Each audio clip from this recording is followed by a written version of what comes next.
पूर्व police commissioner Paramvir Singh की याचिका पर बॉम्बे हाई कोर्ट में सुनवाई हुई। कोर्ट ने इसे असाधारण मामला बताया और कहा कि परमवीर सिंह के आरोप बहुत गंभीर है। इसके साथ ही हाई कोर्ट ने सीबीआई को महाराष्ट्र के गृह मंत्री अनिल देशमुख के खिलाफ भ्रष्टाचार के आरोपों की 15 दिनों के भीतर प्रारंभिक जांच शुरू करने को कहा है।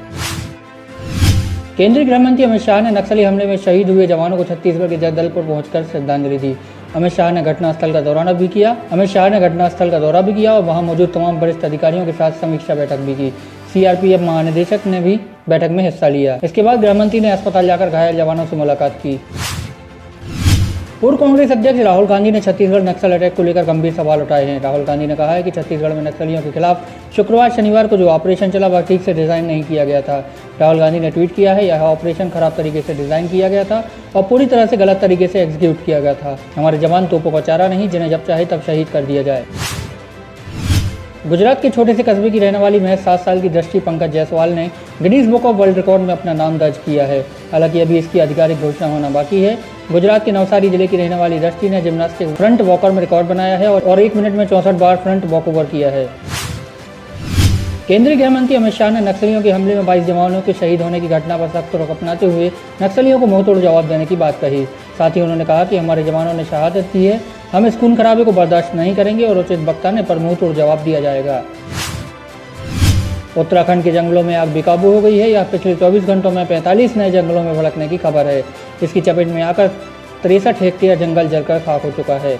इससे निपटने के लिए मुख्यमंत्री तीरथ सिंह रावत ने केंद्र से मदद मांगी है। मामले को गंभीरता से देखते हुए केंद्र ने 2 हेलीकॉप्टर और एनडीआरएफ के जवानों को उत्तराखंड भेज दिया है।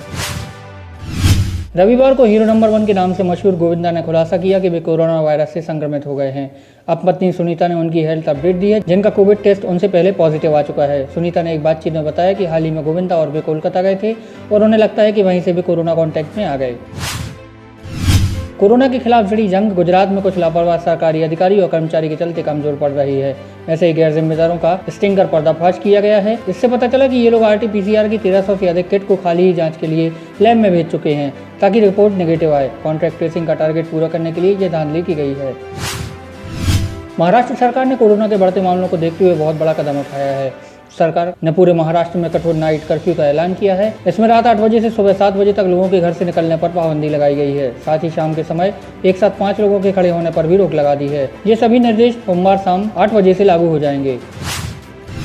गीता प्रेस के अध्यक्ष और धार्मिक पत्रिका कल्याण के संपादक राधेश्याम खेमका का शनिवार दोपहर को निधन हो गया। वह पिछले कुछ दिनों से अस्वस्थ चल रहे थे।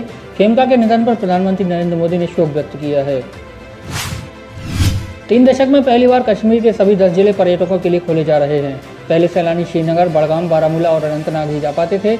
आतंक के गढ़ रहे दक्षिण कश्मीर में भी पर्यटकों की चहलकदमी दिखेगी। कुपवाड़ा का तंगधार, बंगस, बांदीपुरा का गुरेज, पुलवामा का शिकारगाह जैसे पर्यटन स्थल सैलानियों का स्वागत करने के लिए तैयार हैं। मई तक प्रदेश के सभी बड़े पर्यटक स्थल खुल जाएंगे।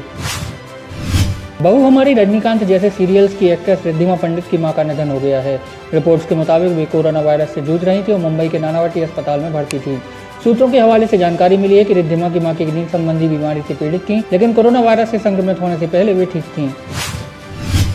बॉलीवुड एक्ट्रेस भूमि पेडनेकर और एक्टर विकी कौशल भी कोरोना की चपेट में आ गए हैं। दोनों ने सोशल मीडिया पर इसकी जानकारी दी। भूमि ने लिखा है, मुझमें कोरोना के हल्के लक्षण पाए गए। मैं डॉक्टर के टच में हूं और सभी सावधानियां बरत रही हूं। जो भी लोग मेरे कांटेक्ट में आए हैं वे अपना कोरोना टेस्ट जरूर करा लें। दोनों ही कलाकार फिलहाल होम क्वारंटाइन में हैं। कोरोना की दहशत में बरगीनगर के नायब तहसीलदार ने 100 साल का लॉकडाउन लगा दिया। आदेश जारी होते ही वायरल हो गया। जैसे ही नायब तहसीलदार को इस बारे में पता चला, उन्होंने दूसरा आदेश जारी कर दिया। बरगी तहसील में पदस्थ नायब तहसीलदार सुषमा धुर्वे ने कोरोना संक्रमण को लेकर 3 अप्रैल 2021 को आदेश दिया था। आदेश 19 अप्रैल 2121 को समाप्त होने का उल्लेख किया गया था। प्रधानमंत्री नरेंद्र मोदी ने स्वतंत्रता सेनानी एवं पूर्व प्रधानमंत्री बाबू जगजीवन राम को सोमवार को उनकी जयंती पर श्रद्धांजलि दी और कहा कि वह सामाजिक न्याय के प्रबल पैरोकार थे। मोदी ने ट्वीट किया, स्वतंत्रता सेनानी और सामाजिक न्याय के प्रबल पैरोकार बाबू जगजीवन राम को उनकी जयंती पर विनम्र श्रद्धांजलि। उत्तर प्रदेश के मुख्यमंत्री योगी आदित्यनाथ ने लखनऊ के सिविल अस्पताल में कोरोना वायरस वैक्सीन की पहली डोज लगवाई। इस मौके पर उत्तर प्रदेश के मुख्यमंत्री ने कहा कि देशवासियों को कोरोना वैक्सीन मुफ्त में उपलब्ध कराने के लिए पीएम मोदी जी का धन्यवाद। ये वैक्सीन पूरी तरह सुरक्षित है और हम सभी को ये वैक्सीन लगवाना चाहिए। दिल्ली के मुख्यमंत्री अरविंद केजरीवाल ने रविवार को आरोप लगाया कि किसान आंदोलन का समर्थन करने के चलते भाजपा की केंद्र सरकार नए कानून के जरिए उनकी सरकार के संचालन में बाधाएं पैदा करके दंडित करने का प्रयास कर रही है। हरियाणा के जींद में आयोजित किसान महापंचायत को संबोधित करते हुए केजरीवाल ने कहा कि वह 3 केंद्रीय कृषि कानूनों के खिलाफ आंदोलन कर रहे किसानों का साथ देने के चलते कोई भी बलिदान देने को तैयार हैं।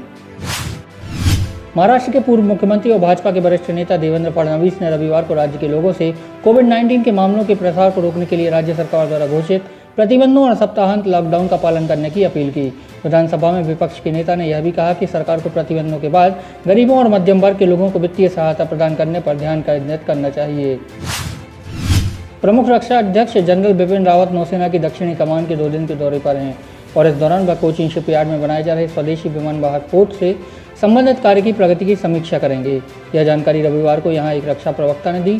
उन्होंने कहा कि प्रमुख रक्षा अध्यक्ष का पद संभालने के बाद दक्षिणी बंदरगाह शहर की यह उनकी पहली यात्रा है। उपराष्ट्रपति एम वेंकैया नायडू ने रविवार को दिल्ली एम्स में कोविड-19 रोधी टीके की दूसरी खुराक ली। उन्होंने 1 मार्च को चेन्नई में टीके की पहली खुराक ली थी। सचिवालय ने ट्वीट किया, मैं सभी लाभार्थियों से तुरंत टीका लगवाने की अपील करता हूं और प्रत्येक को देश के कुछ हिस्सों में कोविड-19 के बढ़ते मामलों के मद्देनजर सभी एहतियाती कदमों का अनुपालन करना जारी रखना चाहिए।